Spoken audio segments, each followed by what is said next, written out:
lii damay àddina lii mooy àddina quand tu donnes tout tu donnes toute ta vie tu vas voir toujours que l'ennemi est à côté pas très loin de toi ñi lay siiñ di la xool di la tàccu bravo boo wanee ginnaaw ñu jël fukki paaka samp ko sa ginnaaw gi loolu mooy dëgg et cette presse dama koy waxaat ko il faut que le gouvernement prenne ses responsabilités mënatu leen intimider kenn loolu xam leen ko yéen presse sénégalaise bii mënatu leen intimider kenn amatul kenn ku leen ragal amatul kenn ku leen teg fenn ñii nga xam ne ñoom ñoo warul nekk dans la presse télé yooyu da ngeen war a retirer seeni ay licence ñii nga xam ne ñoom ñoo nekk dans cette presse yor seen licence di ko chantager nit ñi le gouvernement doit prendre ses responsabilités lii mooy dëgg le gouvernement doit prendre ses responsabilités nañu jël suñu ay matuwaay jël suñu ay responsabilités parce que nag mënuloo collecter des milliards ci publicité des milliards ci ay government funding maanaam aide de la presse des milliards nga jékki-jékki toog rek ne wala salaire mënatoo koo fay ana xaalis bi TFM où est l'argent ñun xam nañu ñaata la Youssou Ndour doon collecté par Bercy ñun Youssou Ndour xam nañu saa bu Bercy jotaan ñaata xaalis lay fayeeku on le sait on connaît beaucoup de choses hein la plupart dañu dul wax lu bari rek mais lu bari xam nañ ko dama la ne il faut savoir que l'autre jour j'ai parlé avec vous la jeunesse sénégalaise ci gatsa rek la ñu mën a dox amul beneen étape ci gatsa rek ngeen mën a dox il faut ngeen jël seeni ay responsabilités am na loo xam ne suñu kilifa yi maanaam suñu kilifa yi suñu nouvel élu yi ñoo ko doon wax boo waxee rek ñu ne la ñoom dañoo am ay liveur ana seeni ay liveur ana seeni ay liveur pourtant tu sais que ces petits escaliers qui ont été construits ils sont très faciles à démanteler mais da ngeen càng bul ma ne da ngeen càng nii da ngeen càng nii vous ne pouvez même pas répondre à certaines personnes vous ne pouvez même pas amener des réponses qui peuvent vous servir de bonnes réponses pour sauver ce projet loolu ngeen may wax man de bu ma gën naan taper sur la table le lendemain les choses viennent à l'ordre loolu ngeen may wax da ngeen may ne tay ngeen xaat vous ne pouvez pas protéger le projet vous ne pouvez pas défendre le projet foofu ngeen may wax xam-xam de mooy xeex dinaa leen ko wax de gis ngeen ce gars qui a commencé là kii commencé nii di chantage di wax ay waxam yu ñaaw xam leen ne li mu denc ci jom bariwul de il est capable de tout dire maanaam amul lu muy rus amul lu muy bañ amul lu muy rus amul lu muy yeres amul lu muy bañ dinaa leen ko wax ñun suñu genre yi nit ñi dañ ñooy laalee bant bu gudd dinañu wax nii rek dinañu jéem a jéngulu nii rek mais ils savent que ce qu'on sait bis bu génnee àdduna tukki parce que ñun on a des reçus ñun dañuy yor ay reçus ci suñu loxo ñun li ñu xam dafa bari ce qu'on connaît c'est beaucoup ñun dañuy récupérer ay këyit ay documents jàpp suñu loxo waxoon naa leen ko quand je vous l'avais dit avant-hier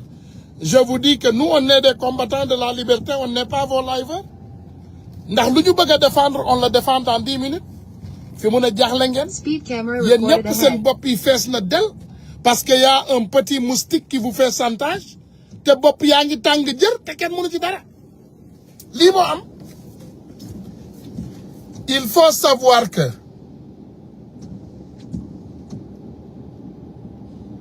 faut savoir que yegg nañu foo xam ne ci Sénégal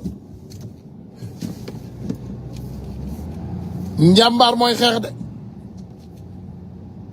mooy xeex de yegg nañu foo xam ne man xarit yi ma woo je vois vos appels dégg naa seeni ay naqar voilà j'entends vos doléances mais nag il faut savoir aussi que je suis un homme privé et j'ai une vie privée. Voilà. Je suis un homme privé et j'ai une vie privée. Maintenant, je suis un homme public à un moment donné, mais je suis aussi privé. Ñun ci dëgg la ñuy dox te dinañu continuer dox ci dëgg boobu ndax yàlla dëgg la bëgg duñu toog di bàyyi kenn di seetaan kenn ci ay fen we not gonna do that ñun ci dëgg rek la ñuy dox mais nag parfois il va falloir se salir les mains parfois il va falloir se salir les mains il faut ngeen xeex voilà wagas leen seeni ay manche ngeen xeex mbir mi du yomb de ce sera pas facile li ngeen di dégg laay dégg li ngeen di seetaan loolu laay seetaan li ngeen di dégg moom laay dégg ndeysaan xoolal sama xarit bii moom Baye Issa yow moom mu ne yàgg di nga attaqué Sonko non ñun ci dëgg la ñuy dox xam nga il faut savoir que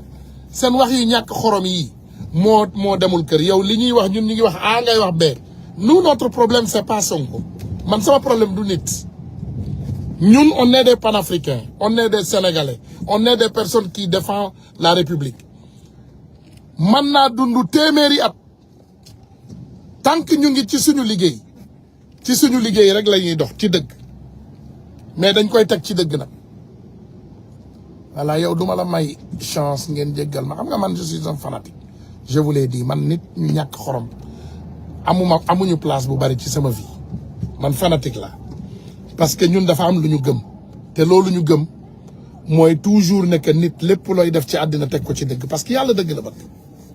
et en ce moment là où on est dans cette république xam leen ne les choses dina metti lool du yomb parce que on est face à des milliardaires des opposants milliardaires ay opposants milliardaires la ñu jàkkaar lool dina metti trop du yomb de dina metti lool on est face à des opposants milliardaires loolu mooy dëgg on est face à des opposants milliardaires on a des gens qui ne croient pas à ce projet on a des gens qui vont combattre ce projet à tout prix dañu yor ay nit yoo xam ne dinañu xeex ak ñun ci fànn yépp nag du yomb ce ne sera pas facile du yomb de dinañu xeex ak ñun dinañu financer dañu yor xaalis bu bare te saa yi ñu gisee nit ku ñàkk jom ku amul dignité rek dinañ la xëpp xaalis ba mu doy sëkk pour nga defal leen seen sale boulot te loolu moo jeex ci Sénégal parce que prostitution boobu coupé nañ ko ak journalistes yi et on va le couper incha allahu rabbi ak borom chantage yi nekk ci réseaux sociaux yi parce que nag sëñ bi ful la mooy jaay Dakar de wala kaay ma ñam jeexal ko ful la mooy ñam Dakar mooy jaay Dakar wala kaay ma ñam jeexal ko il faut ñu am ful la gu mat sëkk pour faire face. Speed camera reported ahead. Il faut ñu am ful la gu mat sëkk pour faire face.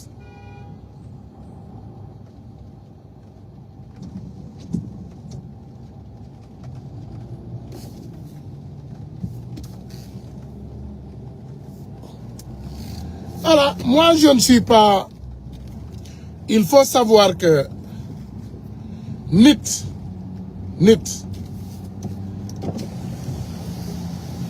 dafay am ngëm-ngëm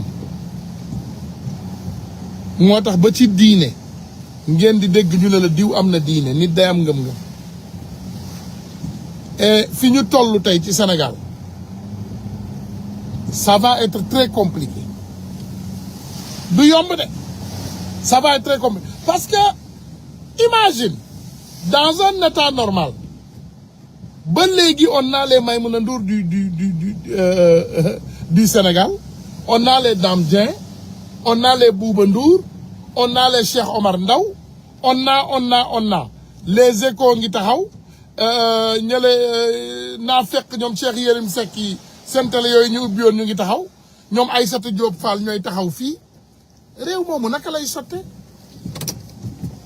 du sotti fi mu toll nii billahi wallahi tallahi lazim wax naa leen ko dinaa leen ko waxaat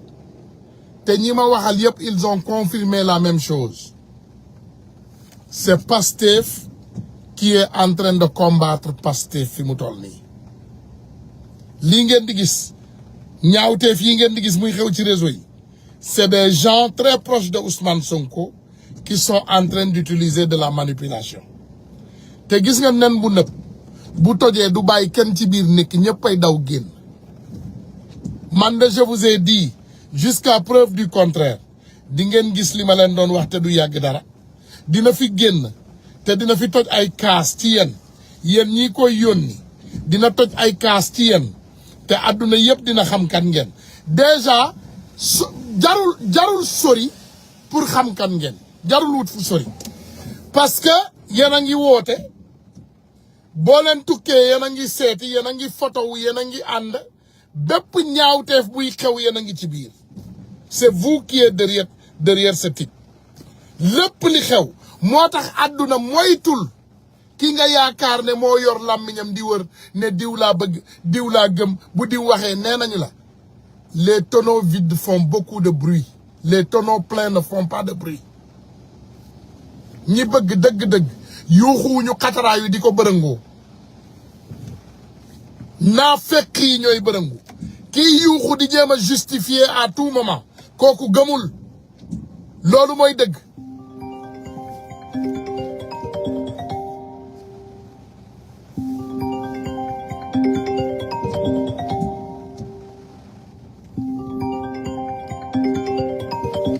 lii ma leen di wax di ngeen toog ngeen seetaan ko ñii di leen gëm loo ne lii lañu gëm ñii di ànd Sonko ñi ko jege te bëgg li mu bëgg ñoom ñoo nekk di manipuler ça the insiders dem leen ngeen xool is the insiders dama ne ñii topp Sonko di tàcc waaw moo fi gën nangam dañu bëgg li mu bëgg dañu bëgg li mu bëgg lañu bëgg fi mu teg tànkam nii li mu am nii am na ay nit yoo xam ne bu ñu tëddee duñu nelaw c'est eux qui essayent de le déstabiliser en connaissant pas la personne de Sonko ñoom rek la du keneen ñi ko jege lool ñi takk ci moom lool ñi ko rax les informations données sont en 90% fausses mais benn 10% bi ci nekk dëgg lépp ñoom ñoo ko boole ñoo ko jox te di vous verrez bu leen toog lu yàgg de dama ne c'est Pastef qui est en train de détruire Pastef ci biir Pastef il y a des gens aujourd'hui avec beaucoup d'argent te comme ni ma leen wax am na ay nit yoo xam ne amuñu dignité xam nga dof yàq na ba yàqal boppam te yëgul ne yàqal na boppam parce que ñii nekk di xeex Sonko nii tey ñii génn Sonko kenn ñemewu ko woon attaqué demandez-vous la question kan moo ñemewaan di dem directement di wax ci Sonko directement kan moo ko ñemewaan kenn ñemewu ko woon lan moo tax tey ñu dem ba ñu yegg à cette étape nul n'est intouchable dans cette vie nul mais nag gis nga dëgg bu ñëwee nañ ko wax te yàlla rek tax